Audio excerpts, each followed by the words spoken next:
warahmatullahi wabarakatuh. Alhamdulillahi rabbil alamin.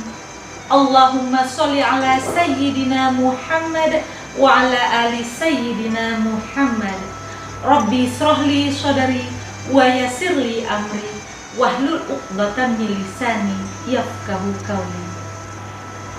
Sahabat muslimin yang dirahmati Allah, hari ini kita berbicara mengenai larangan korupsi dalam ajaran Islam. Allah Subhanahu wa Ta'ala menurunkan agama Islam tidak lain dan tidak bukan adalah sebagai pedoman hidup manusia, baik dalam bermasyarakat maupun berbangsa dan bernegara. Islam adalah agama yang menjunjung tinggi nilai-nilai kesucian, sehingga sangat rasional jika kesucian harta benda kita merupakan pokok dalam hukum pidana Islam. Dan ada dua dimensi harta benda dalam Islam, yaitu harta halal dan juga harta haram.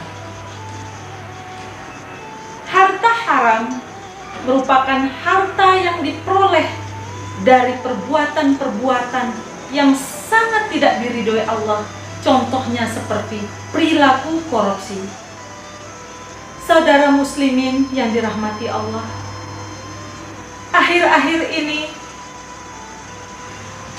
perilaku korupsi yang ada di negara kita sungguh sangat menyayat hati kita. Karena dari hari ke hari, dari tahun ke tahun, perilaku korupsi yang ada di negara kita memasuki level yang sangat tinggi di mata dunia. Kita sebagai rakyat Indonesia kadang merasa miris dan merasa malu dengan para oknum yang melakukan praktik korupsi.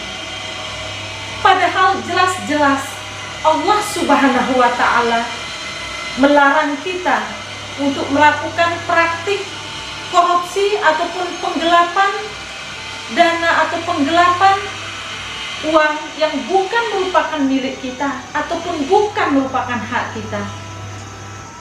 Allah Subhanahu wa Ta'ala berfirman dalam Quran surat Al-Baqarah ayat 188.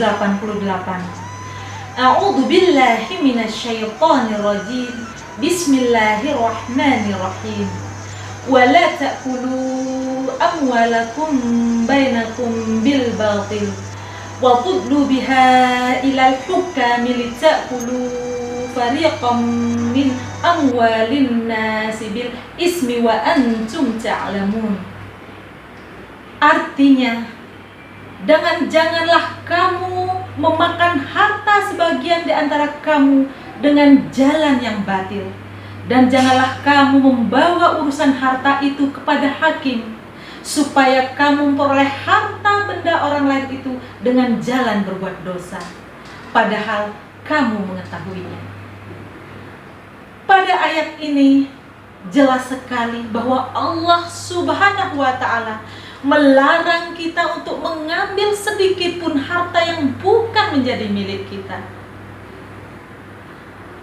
Perilaku korupsi yang kita dengar hari-hari ini semakin merajalela, sungguh membuat penderitaan yang begitu nyata bagi rakyat kita.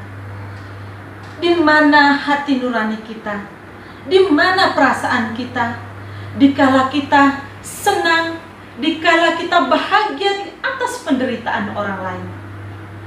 Allah tidak akan melarang suatu perkara apapun, melainkan adanya suatu keburukan dan kemudaratan di balik semua itu. Mengapa Allah melarang kita untuk memakan hak orang lain, termasuk perilaku korupsi? Karena harta yang kita peroleh dari korupsi itu akan membawa kemudaratan bagi kita, bagi keluarga kita. Makanan yang kita berikan kepada keluarga kita, istri maupun anak dan saudara-saudara kita akan mendarah daging, bagi tubuh kita, akan mempengaruhi jiwa raga kita, akan membentuk perilaku yang sangat-sangat tercela bagi diri kita.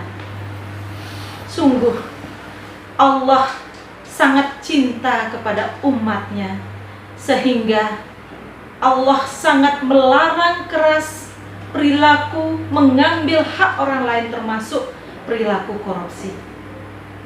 Mudah-mudahan kita semua termasuk golongan orang-orang yang dilindungi oleh Allah Subhanahu wa Ta'ala dari perbuatan-perbuatan tercela, termasuk perbuatan korupsi.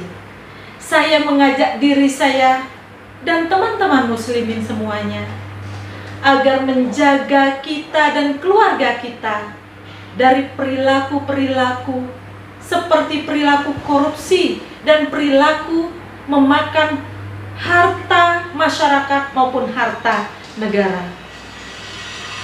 Mudah-mudahan apa yang saya sampaikan ini memberi manfaat bagi minimal untuk diri saya sendiri, dan mudah-mudahan memberi manfaat untuk orang lain. Sekian dari saya. Mohon maaf atas segala kekurangan. Kesempurnaan hanyalah milik Allah Subhanahu wa Ta'ala. Kekurangan ada pada diri saya. Sekian.